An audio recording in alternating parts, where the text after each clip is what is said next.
if I were to ask you, what does it take to convince you, whose testimony would convince you? Would it be an astronaut? If 5 of them paraded out and said that, would that be enough? Would it be a governor?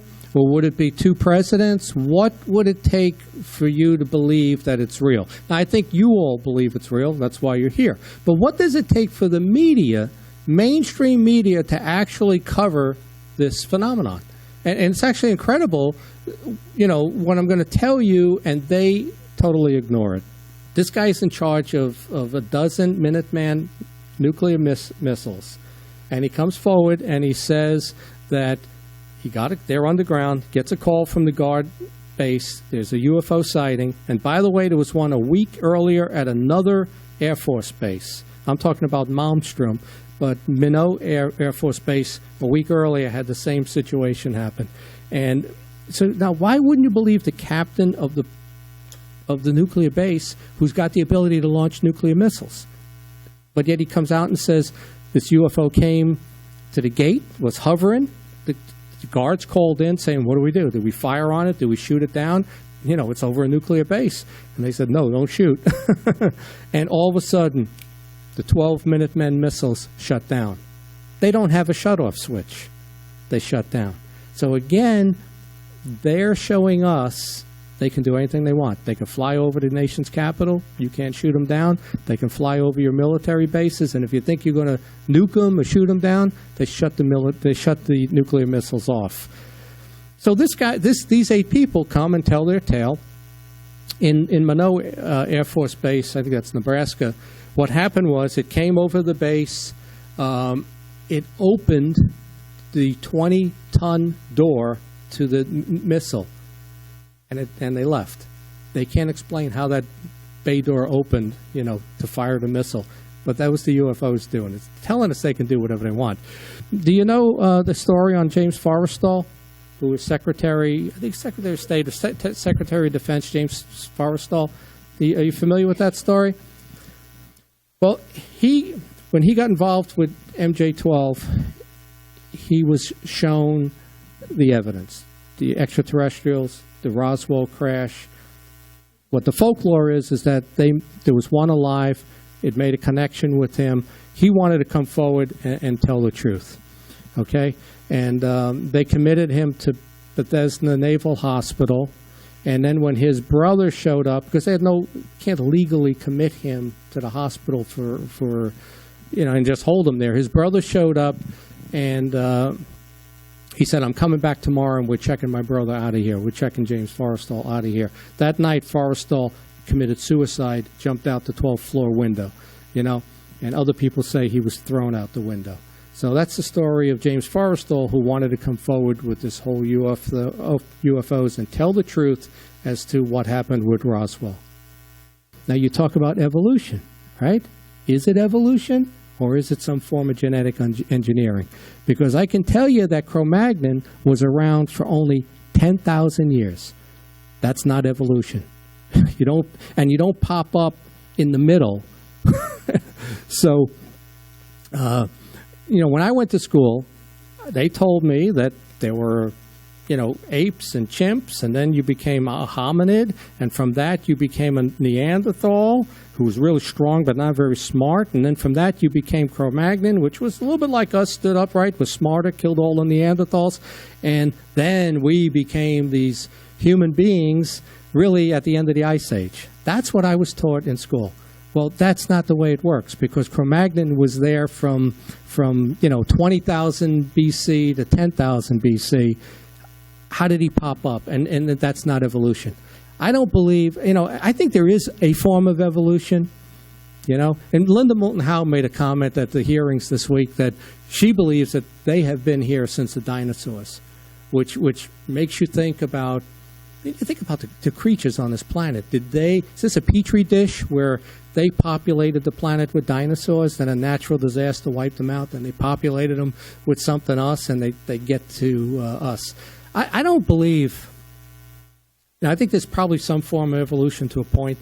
I don't believe I evolved from a chimp or a barbarian, and that I have less hair now, and I'm losing it, obviously. But, and one day I'm going to get smarter. In my belief, I think we descended from more superior beings, right? I rather believe that we got their DNA, probably genetically engineered, maybe with those hominids, and we've come from superior people.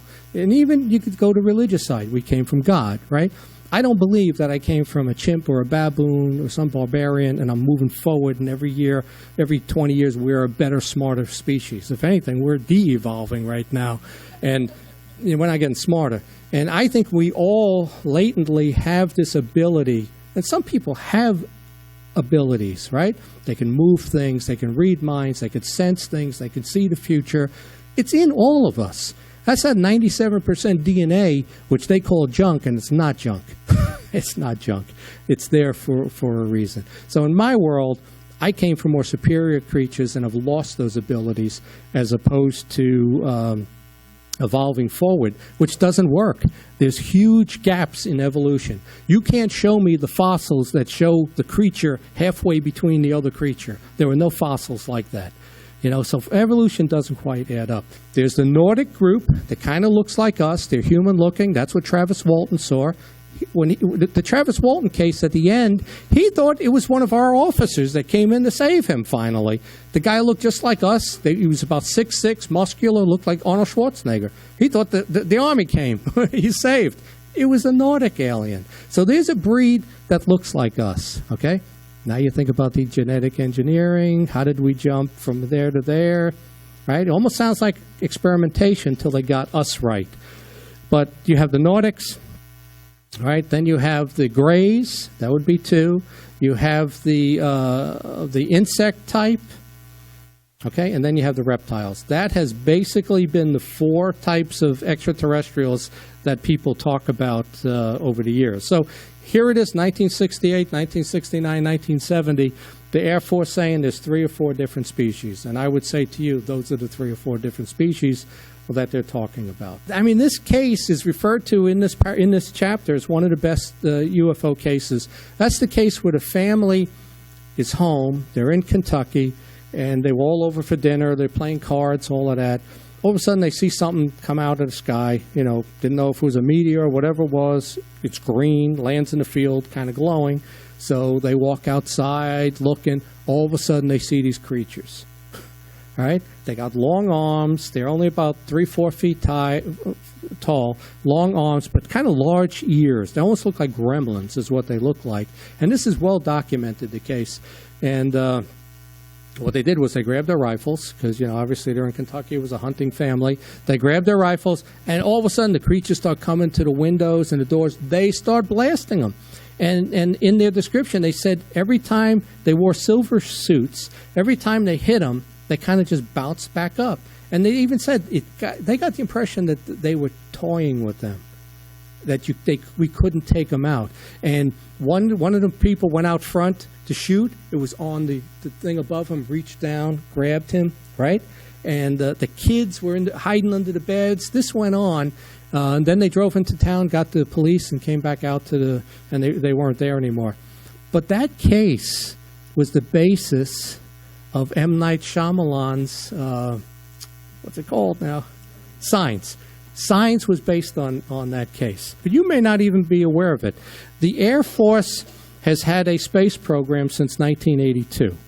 Okay, they say they use it for spy satellites, but they have their own space program since 1982.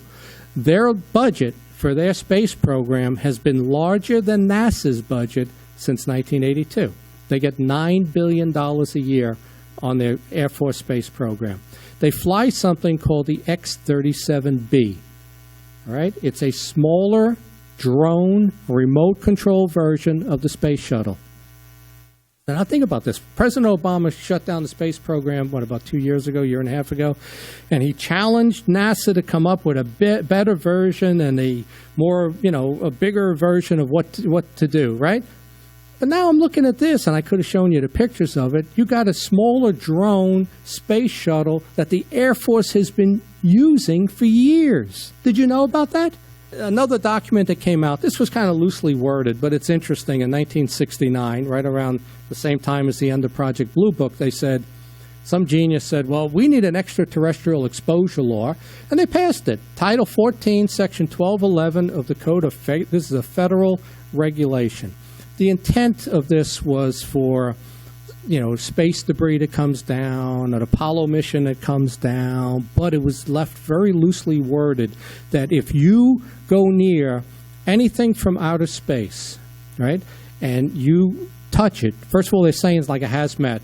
Don't touch it, leave the area, call the police, right? That's what if you work for a company, those are the rules on hazardous material. So it's the same thing. But what they said was that if you go near anything extraterrestrial, if you make contact with it, you're subject to a year in prison, a $5,000 fine, and quarantined by NASA without a hearing. Okay? And part of it was because they didn't want you making those contacts with UFOs. So I guess Travis Walton should have been arrested. Anybody that's been abducted should have been arrested. All the great cases over the years.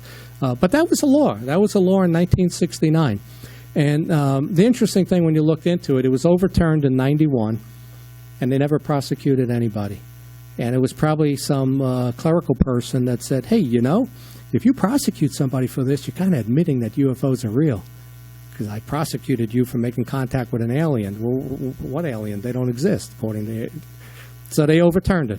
That's how South America looks at it. You have UFO reporting, government UFO reporting buildings in China and Japan. I think they're actually circular. But you can go to them and report your UFO. That's how much those countries are interested in UFOs. Even the Russians come out now and are releasing their UFO files. Paul Stonehill, who wrote a chapter in my book, UFOs Over Pennsylvania, talks about USOs and a bunch of Russian cases regarding underwater submerged objects. And there's that famous case in Brazil, Vahina, I think it's called, and the fireman he died. There was these creatures. That's where that whole chupacabra story comes from. Bright red eyes, kind of human looking, let's say, bright red eyes, and the local kids, they started stoning them to death. They were throwing rocks at them, stoning them to death. The fire department shows up, and the one fire officer picks him up to put in the ambulance. It's like 3 days later, the officer died. Had some sort of virus, whatever. He died. Okay, but they said the body was taken by the United States. Let's talk about Winston Churchill, since we're talking about the Brits. Okay, Winston Churchill was told, he was actually on a flight, a report came in that they had photographs of a UFO flying right next to one of their British planes, and they asked him, what do we do about this? What should we do about this? Churchill said he feared the British people panicking. He was told that this thing hovered, made no sound. It was flying right next to one of their planes. And his comment was, and this was only, I think, about a year or two ago that this came out when the Brits declassified their files. His comment was, this could destroy one's belief in the church. It was 1952, and there's a memo that he asks in the memo, what is this flying saucer thing amount to? I want a report on it. And I actually got a copy of that memo signed by Winston Churchill asking for a report on UFOs back in 1952. Now, the thing would be, I really should ask Nick Pope of this, can you get a copy of the report that was given to Winston Churchill? That would be the thing to get. But here's the memo of him asking for this report on UFOs.